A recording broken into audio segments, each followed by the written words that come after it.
Os invito a la lectura de un texto de la Epístola de Pablo a los Gálatas, capítulo 3, versículo 1. Dice así: Oh Gálatas insensatos, ¿quién os fascinó para no obedecer a la verdad, a vosotros, ante cuyos ojos Jesucristo fue ya presentado claramente entre vosotros como crucificado? En el desarrollo del tema de libertad cristiana en la epístola, el apóstol nos estuvo conduciendo permanentemente a la cruz. La libertad comienza por la sustitución que Cristo hace del pecador creyente virtualmente, pero que hizo potencialmente para hacerlo salvable cuando murió por nosotros en la cruz.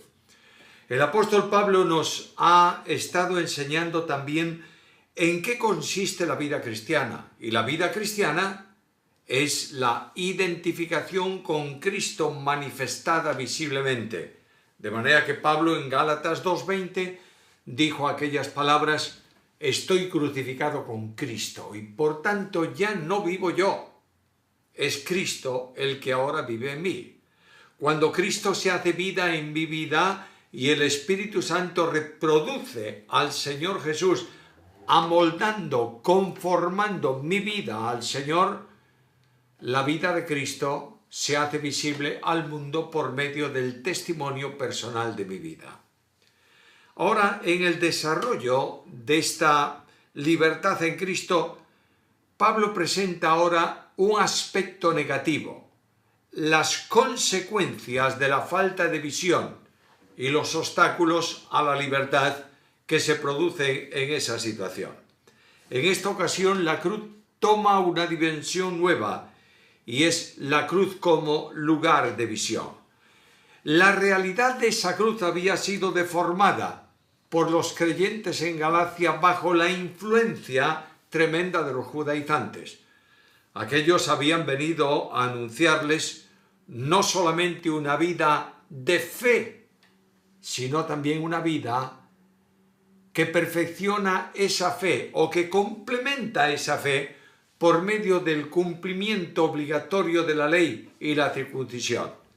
La visión de libertad se había deteriorado y Pablo, en un arranque intenso, les llama necios, insensatos. Sois unos necios, dice a los Gálatas. ¿Cómo os atrevéis? Porque alguien os fascinó, os desorientó y estáis viendo la cruz de una forma como antes no la habíais visto. No como un lugar de libertad, sino justamente lo contrario, como un retorno a la esclavitud. Tres cosas interesantes en el versículo. En primer lugar, la deformación. ¿Cómo, quién, de qué manera se ha deformado vuestra mirada, vuestra visión? En segundo lugar están las consecuencias. Cuando tú tienes una visión deformada, hay unas consecuencias en tu caminar diario. Y finalmente, ¿cuál es la responsabilidad que yo tengo frente a la cruz de Cristo en el campo de la visión espiritual? Primeramente, la deformación. Los Gálatas, dice Pablo, habían sido fascinados. ¿Quién os fascinó? Y esta expresión se refiere a una visión diferente, distorsionada, que cambia el sentido real del objeto que nosotros estamos viendo. La cruz había sido presentada a ellos con una claridad meridiana y era como si se hubiera oscurecido, como si aquella visión se hubiera distorsionado. No solo era una realidad histórica la cruz de Cristo descrita por Pablo ante los Gálatas, sino la puerta que permite a Dios la salvación de los que creen. Pablo anunció el Evangelio de la cruz. Y voy a la carta primera a los Corintios, capítulo 1, versículos 22 y 23, y leo estas palabras. Porque los judíos piden señales, los griegos buscan sabiduría, pero nosotros predicamos a Cristo crucificado, para los judíos ciertamente tropezadero, para los gentiles locura. El propósito de Pablo es que aunque algunos procuraban distorsionar la realidad de la cruz, él dice: me propuse no saber entre vosotros cosa alguna, sino a Jesucristo y a este crucificado. Ellos habían comprendido claramente el mensaje de la cruz. Capítulo 1, versículo 18. Pasados 3 años subí a Jerusalén para ver a Pedro y permanecí con él 15 días y no vi a ninguno de los apóstoles, pero después de esto, versículo 22, oían decir que aquel que en otro tiempo nos perseguía, ahora predicaba la fe que en otro tiempo asolaba y glorificaban a Dios en mí. El apóstol Pablo dice permanentemente y de una forma muy concreta en la carta primera a los Corintios, capítulo 1 y versículo 18, que la cruz es locura para los que se están perdiendo. Habían comenzado a revivir la experiencia de la verdadera libertad como resultado de la cruz y de pronto se distorsiona esa visión. La palabra que hay ahí, fascinar, se refiere a veces a lo que se supone que la mirada quieta de una culebra, de una serpiente, hace en un pajarito o en algún animal que quiera atraer. Se queda impactado en esos ojos fijos del reptil. De la misma manera, la serpiente antigua, Satanás, viene a presentar una mirada diferente en relación con la cruz de Cristo, proponiéndonos complementar esa cruz, proponiéndonos suplementar esa cruz, proponiéndonos añadir algo más a lo que Dios ha hecho en Cristo y por Cristo en la cruz del Calvario. Esa cruz transforma la vida nuestra de desesperanza en esperanza. Leo en la carta primera a los Corintios, capítulo 1, versículo 30. Mas por él estáis vosotros en Cristo Jesús, el cual nos ha sido hecho por Dios sabiduría, justificación, santificación y redención. El fluir de la gracia, la operación salvadora de la cruz, los había hecho libres y eran libres y de pronto quieren, fascinados, dejar esa libertad para volver a la esclavitud de las obras. La acción externa es notoria. ¿Quién os fascinó? Es una desorientación del camino llevado hacia otro camino. Los convierte en necios y necio es aquel que sabe el camino de Dios y lo quiere cambiar por el de los hombres. Dice el necio en su corazón: no hay Dios. Y a veces leemos ese versículo como si se tratase de una negación directa de Dios. Dios no existe. No dice eso. Lo que está diciendo el necio es que Dios no mande mi vida, Dios no me interesa, Dios no. Y la necedad del corazón del necio es de tal dimensión que solamente Cristo libera, por tanto, cuando tú dejas a Cristo y cuando caminas en otra senda diferente a la de Él, no experimentas la verdadera libertad. A la salvación se llega no por razonamiento, sino por fe. No hay duda ninguna que el cerebro acepta el mensaje del Evangelio y razona para entenderlo. Pero lo que sí es cierto es que con el corazón se cree, dice el apóstol Pablo en la carta a los Romanos. Por tanto, se cree con el corazón en el sentido de que si el corazón es el núcleo de la voluntad del hombre, esa voluntad se entrega a Dios y se recibe el perdón de los pecados y la vida eterna junto con la libertad en Cristo. Y de pronto un cambio de visión. Se cambia la verdad de Dios por la mentira de los hombres. Se cambia la paz y seguridad de la salvación por la inquietud de la ley. Se cambia la certeza segura en Cristo por la duda de si haré todas las cosas necesarias para salvarme. Se cambia el gozo por el temor.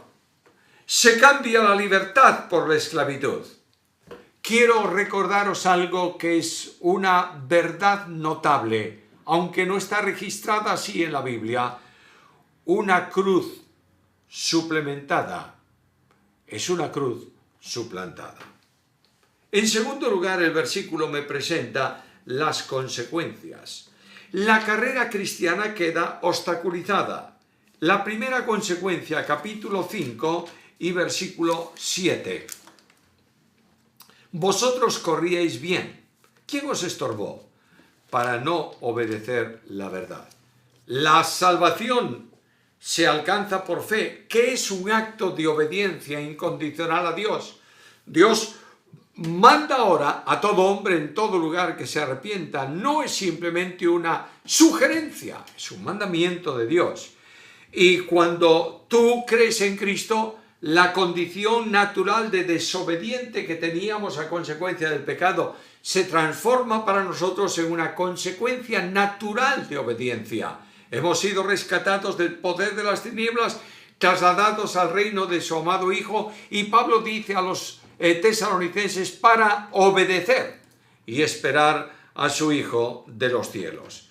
En segundo lugar, cuando la visión distorsionada produce el efecto, aparece un alejamiento de Dios. Capítulo 1 y versículo 6.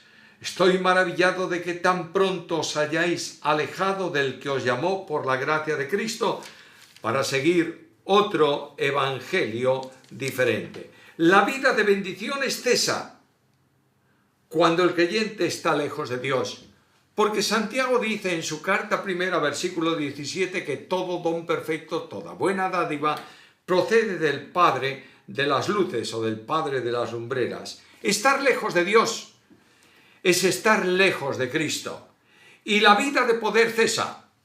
Jesús dijo en Juan 15:5, hizo una advertencia solemne: separados de mí, nada podéis hacer. Tú puedes buscar victoria en cualquier ámbito de la religiosidad, de la espiritualidad, no importa en qué. El único camino victorioso es Cristo mismo. Y en Filipenses 4:13, Pablo hace una afirmación: todo lo puedo en Cristo que me fortalece. Quiero recordarte algo. No hay ningún poder que no proceda de Jesús. El Espíritu Santo, el Dios de poder, el que comunica el poder, toma el poder de Cristo y lo comunica a los creyentes, porque solamente el poder que pasa por el único mediador es asumible, asimilable, ejecutable por cada uno de los hombres. Cuando los hombres se sujetan a sistemas, se sujetan a tradiciones, se están alejando del Señor. Un culto carente de la dirección del Espíritu Santo es sustituido por el culto de nuestras tradiciones personales. Hay vidas cristianas que no tienen gozo porque están sujetos a las normas y a la forma tradicional. Hay iglesias fracasadas porque la presencia del Señor ha sido sustituido por la tradición, por el sistema humano, por la historia, por los componentes denominacionales, no importa por qué. Cuando tú te alejas del Señor, la vida de poder cesa. Tercer problema, retorno a lo antiguo, capítulo 4 y versículo 9. Mas ahora, conociendo a Dios, o más bien siendo conocidos por Dios, ¿cómo es que os volvéis de nuevo a los débiles y pobres rudimentos a los cuales os queréis volver a esclavizar, volver a lo viejo? Habían estado esclavizados por la religión, especialmente los que estaban ahora bajo la influencia de los judaizantes.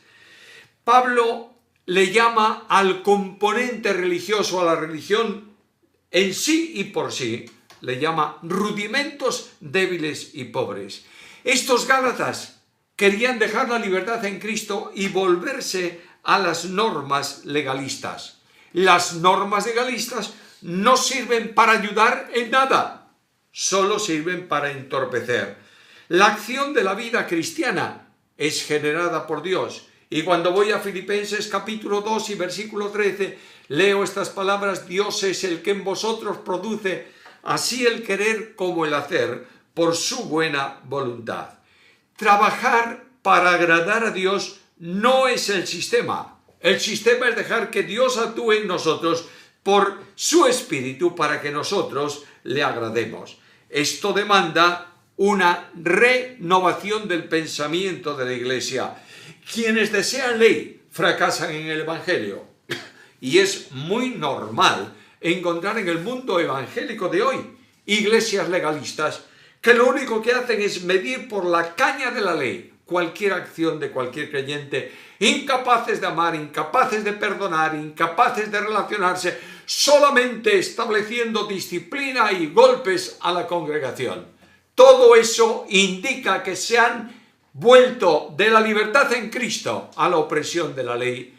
Eso indica que la visión deformada del legalismo ha cambiado el aspecto de la cruz de Jesucristo. Y notemos la actualidad de esta situación. Capítulo 4 y versículo 10. Guardáis los días, los meses, los tiempos y los años. Y dicen, me temo mucho que haya trabajado en vano. Notad, guardáis los días. Y tiene que ver con lo que la Iglesia hace habitualmente cuando quiere ajustarse a la normativa y no al espíritu. Hay una forma de hacer el culto que es inamovible. ¿Y cómo se hacía el culto en la Iglesia primitiva? ¿Hay alguna ley divina que determina cómo hay que hacer el culto en el tiempo de hoy? Lo único que me dice es que el culto tiene que hacerse en espíritu y en verdad. Hay un problema con la música. ¿Qué tipo de música? Una música más clásica, menos clásica, más moderna, más rítmica, menos rítmica. ¿Qué instrumentos podemos utilizar? ¿Cuáles no podemos utilizar? Está distorsionando, apartando al hombre, apartando al pueblo de Dios, apartando a la Iglesia del objetivo especial que es ver la gloria de Jesús, el Señor, y adorarle. La Iglesia que tiene distorsionada la visión de la cruz de Cristo tiene apariencias de piedad externa. Vestimento, formas, ritos, fechas, tiempos. Y esto trae un problema serio, y es que se convierten en estorbo para otros. Capítulo 5 y versículo 7. Vosotros corríais bien. ¿Quién os estorbó para no obedecer a la verdad? Separarse de Cristo, distorsionar la visión de la cruz de Cristo, trae consecuencias de problemas y de estorbos. Los Gálatas fueron obstaculizados y ahora ellos se estaban convirtiendo en obstáculo para otros. La autenticidad cristiana no es proclamar verdades doctrinales, es vivir conforme a ellas. La verdadera misión de la Iglesia no es la teología dogmática sobre Cristo, es vivir a Cristo. La experiencia de poder de la Iglesia no es definir lo que el Espíritu Santo hace o deja de hacer o puede hacer, es vivir en el Espíritu. Y cuando un creyente cambia la visión de Cristo y de la libertad que obtiene en la cruz por el legalismo, es piedra de tropiezo a los niños en Cristo, a los niños espirituales. Perdonadme, y también a los niños físicos. Hay niños en nuestras familias conservadoras, tradicionales, legalistas, que en cuanto alcanzan la mayoría de edad desaparecen de la Iglesia porque están abrumados por cargas que se le han puesto sobre ellos, que nadie puede resistir. Permíteme decirte que cuando se añaden normas a la gracia, la atención va separándose de la gracia y centrándose en las normas, de modo que la gracia termina por desaparecer. Nota la pérdida de la visión de la cruz. Capítulo 3, volvemos a nuestro texto, versículo primero. ¿Quién os fascinó para no obedecer a la verdad, ante cuyos ojos Cristo fue presentado como crucificado? La pérdida de la grandeza del amor de Cristo se manifiesta en el legalismo que sustituye a la gracia. La pérdida de la misión evangelizadora de alcanzar al mundo para Cristo en un mensaje de redención y de libertad deja de pronunciarse porque estamos predicando sistemas y normas. La pérdida de compromiso de servicio con el Señor desaparece porque la provisión de la cruz se extingue como motor dinámico de la vida cristiana. Pablo decía, por amor del cual, por amor de Cristo, lo he perdido todo y lo tengo por basura para ganar a Cristo. Es el amor de Dios manifestado en la cruz, el motor de la vida cristiana. Permíteme recordar lo que es un problema en muchos lugares y en muchas iglesias. Hay iglesias y hay líderes que se quejan permanentemente de la falta de compromiso de la iglesia. Entonces yo puedo tomar una determinación para que la iglesia, la congregación donde yo estoy ministrando, tome el camino del compromiso y se responsabilice de servir a Dios. Y puedo subir al púlpito y golpear a toda la congregación y llamarle poco espirituales y decir que no viven en el espíritu y llamarles mundanos a los que no vienen y cosas por el estilo. Y lo único que yo hago es crear inquietud y distorsionar el corazón del creyente. ¿Qué tengo que hacer para que la iglesia tome una vía de compromiso? Escucha lo que dice Pablo. El amor de Cristo nos constriñe pensando esto, que si uno murió por todos, luego todos murieron, y por todos murió para que los que viven no vivan para sí, sino para aquel que murió y resucitó por ellos. Cuando la cruz desaparece del púlpito de la iglesia, no hay dinamismo para el compromiso cristiano. Cuando el amor de Dios es sustituido por la tradición de los hombres, no hay valentía para seguir las pisadas del Maestro. Solo cuando la Biblia, impregnada en el amor de Dios, está en el púlpito de la iglesia, cuando el pastor de la iglesia predica la Biblia, cuando el pastor de la iglesia conduce la congregación a Cristo, cuando el pastor de la iglesia enseña la dinámica del amor de Dios que nos ama de tal manera que sin merecerlo envió a su Hijo para morir por nosotros, la congregación toma un compromiso espiritual. Si la cruz no cambia a un hombre, no hay nada en la tierra que lo haga cambiar. Por último, ¿cuál es mi responsabilidad? En la epístola hay un grito de libertad. Capítulo 5, versículo 1. Estad pues firmes en la libertad con que Cristo nos hizo libre y no estéis otra vez sujetos al yugo de esclavitud. Necesito retomar una nueva visión de la cruz para sentir la vida de libertad. Necesito afirmarme en la verdad incuestionable de la doctrina de la cruz para sentir en mi alma este grito de libertad. Necesito vivir en la luz poderosa de la cruz de Cristo